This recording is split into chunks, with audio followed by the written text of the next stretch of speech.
to California, and time traveling together on cruises to Alaska and Panama, the Panama Canal, and various car trips, and of course down to Florida. But let's go back to this woman, Jeanette, who was born here in Cleveland, went to John Adams High School. She was married young, as we know, which was the thing to do in those years. But you, as a family, and I heard it over and over, not have to wonder, what would her life have been if she went on to school? For Jeanette, or Maga, as the family came to call her, was very intelligent. She was quiet and self-effacing, but she had real depth to her. She was, as we all know, a voracious reader, fiction and other things. Wanted the books on the New York Times bestseller list.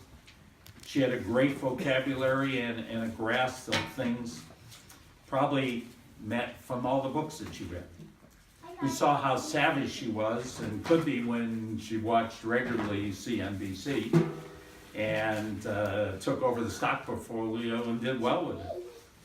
Of course, Law and Order served her well, because she could have been a trial lawyer after watching. And I laughed when he told me that she slept through a lot of them, head back, mouth open, and so forth, but would never admit that she fell asleep.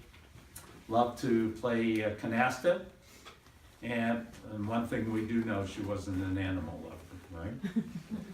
In the younger years, she loved to embroider, and made many of you tablecloths and other things.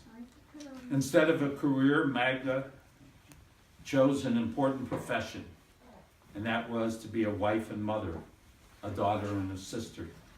And she really did that to the nth degree. She was very close with her parents, Isidore and Sarah, and adored them.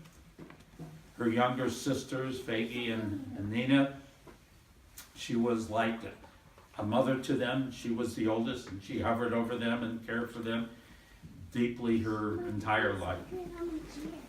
With her marriage to Sanford, he became the focus of her life, and she did everything for him. She was, as we know, a good cook.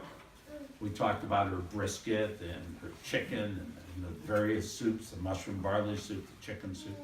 A baker, cherry cookies. I had never heard of those before. As Jeremy said, her house always smelled great with the smells of her cooking when you went in. You, her grandchildren, took notice of her white-gloved cleanliness of the house. Everything was ordered, even all the way down to the basement, and every surface was clean. I love the story of how she made Shabbat dinner for you and the family, and then she would put on music afterwards, Tom Jones, and what did you say? Harry Belafonte. And Harry Belafonte, but that was a cute line you had. It's not unusual. Even better was the story about her eyeing good-looking men, and had a picture of Burt Reynolds above her ironing board downstairs. She had a good sense of humor, but as we all know, she didn't always get the punchline of a joke, like, why did they throw the clock out the window? Right? Time fly. Yeah, there you go. Okay. Of course, the question about what color is the fountain, is it still green, got a little old after a while, but she laughed anyway. She was a true mother. How she looked after her three children, Donna, Leslie, and Mark. How proud she was of you. You were the center of her world. She was there to take you to school and walk you home and be at your school events, participate in PTA because you were there. She was proud of who you were and what you have become as adults, caring, moral people. I do single out Mark, who lived in Florida and, of course, carried the bulk of some of the care these last years of taking her to the beauty shop and helping her with the papers or fixing things in the condo and so forth. But each of you, Donna and Leslie, you were all devoted to your mom in your own way. We do need to compliment Lee and Carol, who were such caring caretakers and devoted to Jeanette. And I love the story from the grandchildren, Jeremy and Melissa and Jamie and Ellen, and Michelle and Eric and Nadia and Rose, of your feelings of individual attention by your Maga, of riding in the middle of the car. We don't have those anymore, the bench seats, but the bench seat and riding in the middle, and they're showering love, and you felt, as you said to me, that you were the only one in the world. A symbol of your being the center of attention was that car ride. Of her making cherry cookies for you, or having Danish cookies in the blue box, and always having for you in the bottom of the broom closet. What did she have? The dum-dum lollipop. Yeah. And always having sweet treats for you and so forth. The grandchildren, Noah, Nita, and Isabel, and Madeline, and Julia, and Mila, they were the delight of her life. And as I just heard a story outside of her paying special attention and feeling, they were the product of her love. She was a model for you.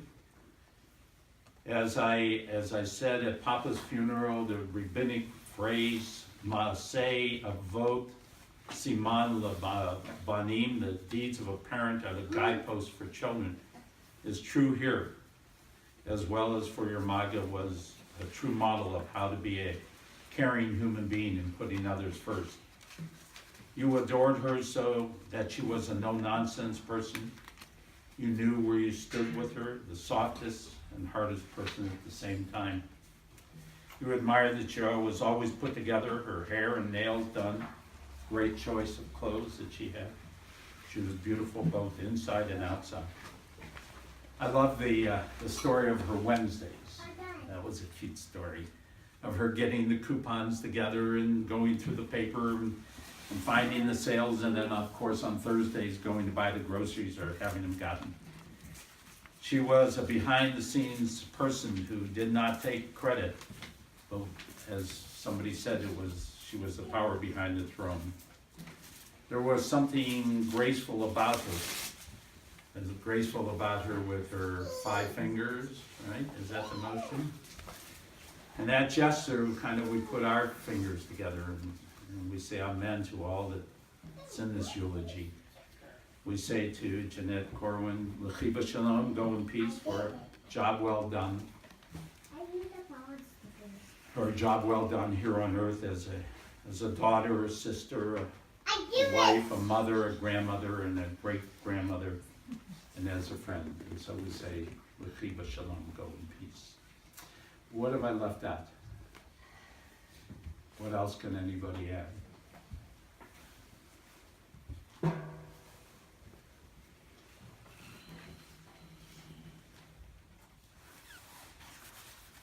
So let's go inward then. And you add it so that you can hear it. And we pray silently